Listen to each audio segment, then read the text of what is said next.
네, 이 시간은 선한 이웃되기, 좋은 이웃되기, 영어로 do good neighbor라고 하는 프로그램입니다. 사실 이 프로그램은 제가 굳이 설명할 게 없습니다. 전 영상에서 여러분들에게 말했듯이 이 프로그램은 여러분들이 각 조 아이들과 만들어갈 프로그램이기 때문입니다. 다만 장소가 캠프장이 아닌 사람들이 있는 주거지역 또는 시장 또는 번화가 이런 곳으로 흩어지게 될 겁니다. 그냥 좋은 이웃들하는 게 아닙니다. 어떤 선한 행동을 할 수 있을까? 어떻게 하면 우리 이웃들에게 좋은 이웃이 될까? 도움이 필요한 사람들은 누굴까? 도움이 필요한 사람들에게 어떤 도움을 줄까? 고민이 필요하다는 겁니다. 실제로 이 프로그램은 고민하기 위한 프로그램이고 또 이 고민을 실제 삶으로 만들 때 어색함을 조금이라도 벗어낼 수 있어 우리의 실제적인 생활 속에, 일반적인 생활 속에 삶이 되도록 하기 위한 겁니다. 그러니까 아이들과 함께 여러분들이 밖에 나가서 쑥스러움 벗어던지고 적극적으로 이웃에게 다가가 좋은 이웃이 되시면 됩니다. 이 프로그램을 위해 각 조에게 봉투를 하나씩 줄 겁니다. 그 봉투의 금액이 얼마 들었는지 저도 모릅니다. 다만 그 금액을 전부 사용하셔서 그 금액을 가지고 좋은 이웃에게 쓸 수 있는 시간이 되면 됩니다. 아까도 이야기했듯이 전 영상에도 이야기했듯이 이 프로그램은 6개 조씩 나누어서 오전에 6개 조가 나가면 그 다음 6개 조는 오후에 나가서 좋은 이웃되기 프로그램을 진행하게 될 겁니다. 그리고 마지막 하나 메인 프로그램이 바로 용서에 관한 프로그램인 편지는 사랑을 싣고입니다. 조금 어렵습니다. 프로그램을 이해하기도 좀 어려울 거고 캡틴이 이 프로그램을 진행할 때 약간 난해할 수 있습니다. 그렇게 먼저는 용서에 대한 개념과 방식에 대해 말씀을 전하는 저와 함께 공감대를 좀 가지셨으면 좋겠습니다. 저와 여러분이 매칭되는 공유가 있어야 되는데 그게 아니라 제가 설교 때 이야기하는 용서가 다르고 여러분들이 이 프로그램을 진행할 때 용서가 다르다면 아이들은 오히려 혼돈만 생길 겁니다. 그래서 캡틴들에게 부탁드리기는 지금 여러분이 가지고 있는 용서에 대한 생각과 방식이 저와 조금 다르다면 이번 저를 위해서 또 캠프를 위해서 또 학생들을 위해서 저희가 설정하고 또 저희가 성경을 이야기하는 방식을 좀 받아들여 주시면 감사하겠습니다. 먼저 이 시간은 용서를 하거나 용서를 구하는 것에 대한 중요성을 다루려고 합니다. 그러려면 먼저는 기독교의 용서가 무엇인지 알아야 됩니다.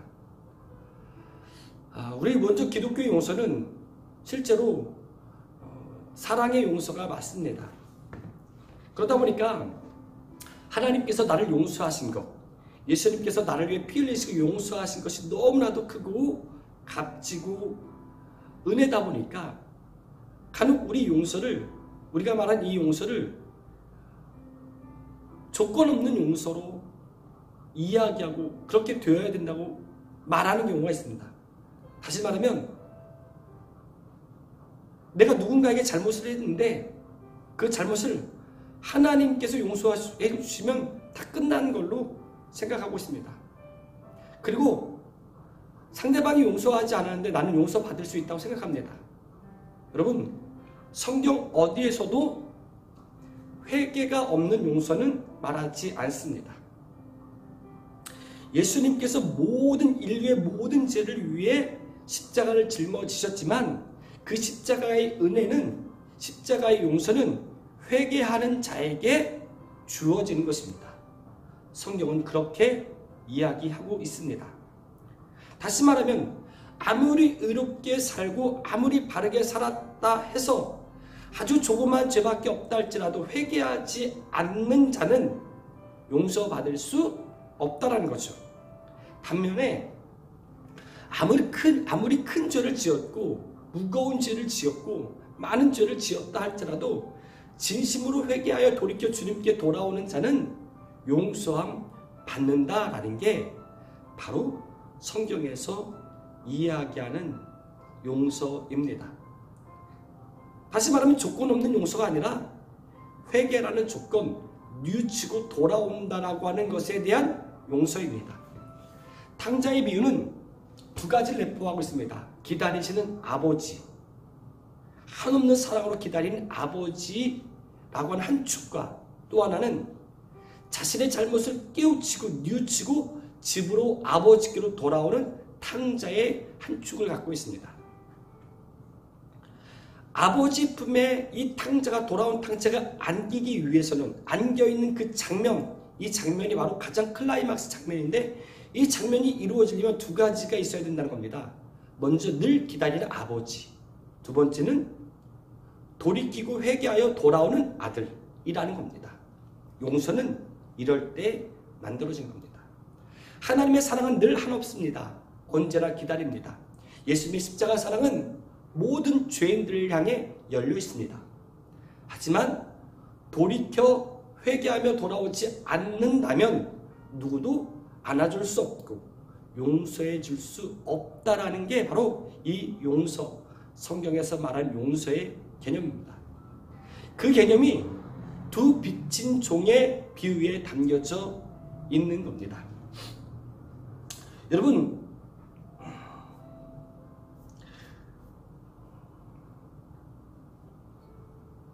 이 내용이 두 빚진 종의 비유에 담겨져 있는 겁니다.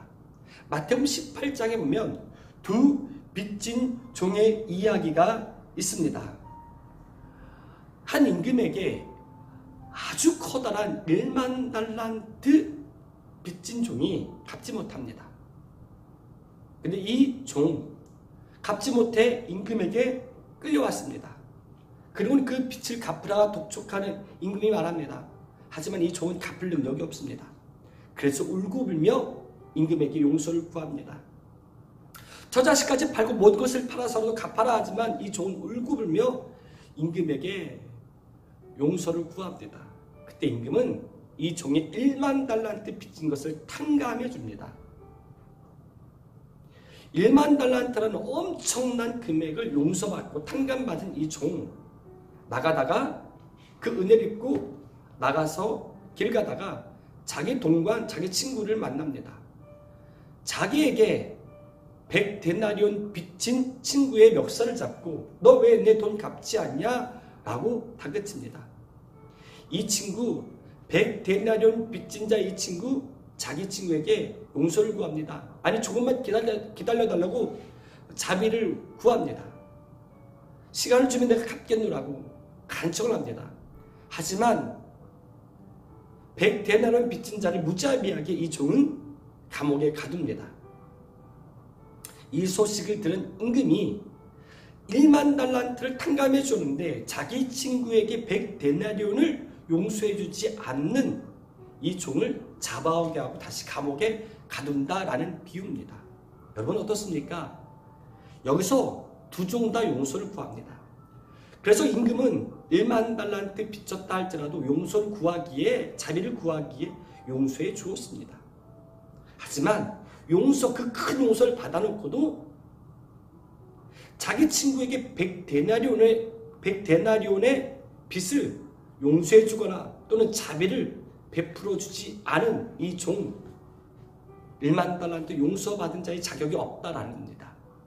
하나님께서 우리가 우리의 형제의 죄를, 우리의 형제의 잘못을 용서해 주기를 원하는 건 첫 번째는 큰 사랑을 받았기 때문입니다.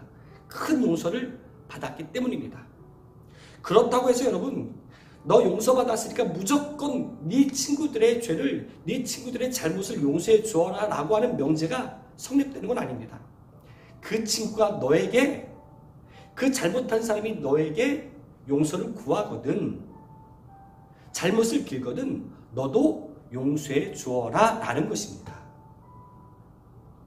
간혹 우리는 큰 상처를 입은 사람에게 너 하나님 사랑 알잖아, 무조건 저 사람 용서해줘 라고 강요할 수 없다라는 겁니다. 용서의 접근은 참 어렵습니다. 그렇게 잘못 접근하다가는 큰 상처를 줄 수도 있다는 걸 꼭 기억해 주시고, 또한 용서는 하나님께만 해결받는 게 아니라는 것 또한 기억해 줬으면 좋겠습니다. 한 사람이 하나님께 예물을 드리러 왔다. 근데 형제와 불화한 것이 있으면 그 예물을 그 앞에 놓고 형제와 불화한 것을 화해하고 다시 와서 예물을 하나님께 드리라 라고 말씀을 합니다. 예수님께서 이렇게 말씀하신 이유는 죄의 문제는, 잘못의 문제는 그저 하나님과의 해결만, 회개 기도를 통해서 하나님께서 나를 용서해 주셨어 라고 하는 것만 되고 넘어갈 문제가 아니라, 내 잘못을 통해서 누군가 상처 입고 아파한다면 그 사람에게 용서를 구하고 화해를 구하고 용서를 받아야 한다는 것까지 예수님은 이야기를 하고 있다라는 겁니다. 간혹 우리가 예수님께서 십자가상에서 예수님의 십자가에 달린 예수님을 조롱했던 바리새인들과 제사장들을 향해 예수님은 기도하죠. 주여, 저들은 저들이 하는 그 일을 알지 못하나이다. 저들의 죄를 용서하여 주시옵소서 라고 하는 모습, 스데반이 돌에 맞아 죽으면서 예수님과 같이 똑같이 기도하는 모습이 있죠. 물론 우린 그런 마음 가질 수 있습니다. 아주 신앙의 반열이 높은 사람은 그럴 수 있습니다. 자기에게 돌을 던지는 사람을 향해 용서를 구해줄 수 있습니다. 하지만 그조차도 그들이 회개하지 않는다면 그 죄는 하나님께 용서받지 못한다라는 것을 좀 기억해 줬으면 좋겠습니다. 이 바탕을 가지고 편지는 사랑을 싣고 라는 프로그램을 하게 될 겁니다. 이 프로그램은 이 시간은 캡틴과 조 아이들만의 독립적인 공간에서 진행이 될 겁니다. 아주 특별한 장소가 될 겁니다. 이 특별한 장소, 여러분들만의 장소에서 아주 조용하게 진행이 될 텐데 음악을 틀어놓으셔도 좋을 거고요. 준비된 준비물은 먼저는 우드락 크기의 찍찍이판이 한 조당 하나씩 여러분들께 주어질 겁니다. 찍찍이판이에요. 그러고 나서 20개의 네모난, 직사각형의 네모난 카드, 찍찍이를 붙일 수 있는 카드가, 코팅된 카드가 또 15개, 죄송합니다. 15개의 카드가 각 조에게 주어질 겁니다. 그리고 모든 아이들에게 A4 용지를 그 카드만하게 잘라서 2장씩 아이들에게 주어지게 될 거예요. 먼저는 한 5분 내지 10분 정도 캡틴이 지금 저와 함께 나누는 이 내용을 근간으로 한 용서의 이야기를 하셨으면 좋겠어요. 좀 어려우면 성경 마태복음 18장에 있는 두 빚진 종의 이야기를 먼저 해 주셔도 좋습니다. 근데 그러면서 우리는 뭐든지 누구나 누군가에게 잘못을 할 수 있고 누군가로부터 잘못을 당할 수도 있죠. 다시 말하면 내가 누군가에게 잘못을 할 수도 있지만 누군가가 내게 잘못을 할 수도 있죠. 내가 누군가에게 상처를 줄 수도 있지만 반대로 내가 누군가에게 상처를 입을 수도 있다라는 겁니다. 모든 조원들에게 카드만한 종이를 2장씩 주게 됩니다. 그 2종이에 하나씩 아이들이 쓸 건데, 하나는 우리가 살아가면서 누군가에게 당한다면 이런 죄는 용서할 수 없어. 누군가에게 당한다면 이런 죄는 나는 용서할 수 없어. 라고 하는 것을 하나 적게 하십시오. 아무거나 좋습니다. 아무거나 좋으니까 나는 누군가에게 이런 잘못을 당했다면 이런 죄는 용서할 수 없어. 라고 하는 것 하나. 또 하나는 나는 누군가에게 이런 잘못을 당했는데 이 정도는 나는 용서할 수 있어. 라고 하는 것을 적게 하십시오. 내가 누군가에게 잘못을 하든 당하든 이 정도는 용서해 주는 게 좋지 않아? 라고 하는 것 하나, 내가 누군가에게 잘못을 하든 못 당하든 이런 잘못은 용서할 수 없어 라고 하는 것 하나, 하나씩 적게 하면 됩니다. 가볍게 적어도 좋습니다. 너무 고민하지 않아도 됩니다. 막 적게 하십시오. 그럼 아이들이 하나씩 하나씩 적으면 2개씩 적힌 게 다 모여지겠죠? 그럼 그 중에 겹치는 게 꽤 될 겁니다. 그 겹치는 것들을 하나로 정리합시다. 다 겹치는 것들을 다 정리하다 보면 어떤 조는 10개가 될 수 있고 총 10개가 될 수 있고 그 이하가 될 수도 있을 겁니다. 자, 그러면 나머지 10개가 되었다면 나머지 5개는 아이들과 함께 고민하면서 말해보자고 합니다. 이외에 어떤 잘못들이 있을까? 서로 주고받는 잘못 중에 어떤 잘못이 있을까? 우리가 살아가면서 여러분들 가운데는 어떤 잘못이 있을까? 나쁜 것도 좋고 아주 가벼운 것도 좋으니까 한번 이야기해볼까? 여기 있는 10개 외에 라고 해서 5개를 또 채웁니다. 그거를 여러분들 큰 글씨로 찍찍이 카드에 보드마카로 적으시면 됩니다. 자, 다 적어졌죠? 15개가 됐죠? 그러면 여호수아부터 한번 시작해 봅시다. 여호수아야, 네가 이 찍찍이 판에다가, 우드락 판에다가 가장 용서하기 쉬운 것부터 가장 어려운 것까지 한번 일렬로 탑을 한번 쌓아보자 라고 하는 겁니다. 그럼 첫 아이가 이제 하나씩 붙이게 될 거예요. 그렇죠? 가장 쉬운 거. 내 친구가 나에게 카톡을 보내는데, 내가 카톡을 보내는데 그 친구가 읽고서 대답을 안 했어. 일십이라고 하죠. 일십. 이런 것부터 시작해서 쭉 어려운, 가장 무거운, 힘든 것 같죠? 딱 쌌어요. 그러면 이 친구에게, 이걸 싼 친구에게 묻는 겁니다. 너는 여기 중에서 이 정도쯤은 내가 절대 나는 용서할 수 없어. 누군가 내게 잘못했을 때 절대 나는 아니 죄송합니다. 오드락판이 아이들이 다 싸면 15개가 됩니다. 그 15개가 되면 여러분들 그 오드락판에 찍찍이로 쌉니다. 여호수아가 처음부터 쌉니다.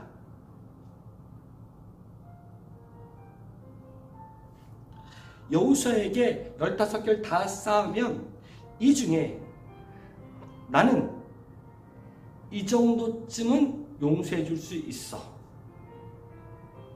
이 정도쯤은 누구의 죄를, 누군가가 내게 잘못했다면 이 정도쯤은 용서해 줄 수 있어 라고 하는 것을 이렇게 결정하게 해요. 그걸 빼게 해요. 반면에 나는 누군가에게 이 정도쯤은 용서받고 싶어. 내가 혹여 잘못했다면 이 정도쯤은 용서받고 싶어 라고 하는 것도 정하게 합니다. 내가 용서할 수 있는 정도, 최대로 용서할 수 있는 정도와 내가 최대로 용서받고 싶은 정도가 어떤지를 서로 나누는 거죠. 굳이 설명하지 않아도 돼요. 딱 보면 너는 여기까지 용서해 줄 수 있구나. 너는 여기까지 용서받고 싶구나 라고 하는 그 2개를 골라내게 하는 것만으로도 충분히 이 아이는 자기의 마음의 표현을 한 것이기 때문에 부연 설명하지 않아도 됩니다. 그리고 이걸로 야 너 더 해야지 이거밖에 못해 라고 절대 캡틴은 해서는 안 됩니다. 아이들이 하는 그대로만 받아주시면 됩니다. 여호수아가 그렇게 했으면 그 다음부터 아이들이 차례차례 탑을 정리하고 쌓게 하고 그 중에 나는 여기까지 용서할 수 있어. 나는 여기까지 용서받고 싶어 라고 하는 것들을 하나씩 자기도 표현하게 하면서 갈렙까지 마지막 그리고 캡틴도 하면 좋겠습니다. 이렇게 탑을 쌓고 자기 고백을 하는 시간을 다 가졌으면 이제 편지를 쓰는 겁니다. 간단하게 편지를 쓰는 건데요. 여러분 각 아이들의 숫자에 맞게끔 편지지와 편지 봉투를 줄 겁니다. 그럼 그 편지지에 어떤 편지를 쓰냐면 자기가 선택하는 겁니다.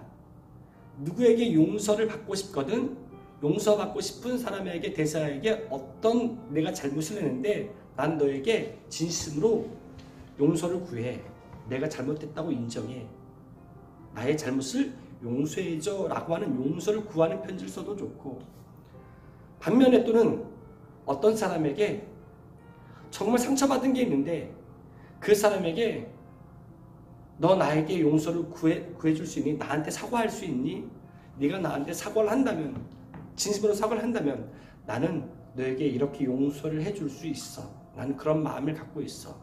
그러니 내가 아파하는 마음을 이제는 털어내도록 내게 사과를 해주겠니? 라고 하는 대상에게 편지를 해도 좋아요. 다만 이 편지가 실제 대상으로 보내질 수 있는 사람이 있는가 하면 없는 사람도 있겠죠.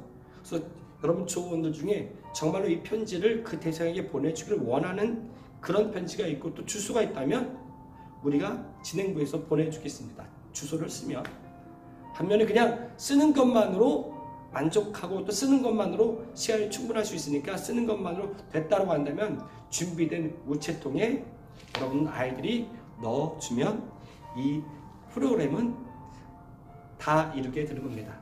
굳이 여러분들이 아이들을 위해 피드백으로 이런저런 부연 설명을 굳이 하지 않아도 될 것 같습니다. 이렇게 편지는 사랑을 싣고까지 주요 프로그램 3가지를 다 설명드렸습니다. 감사합니다.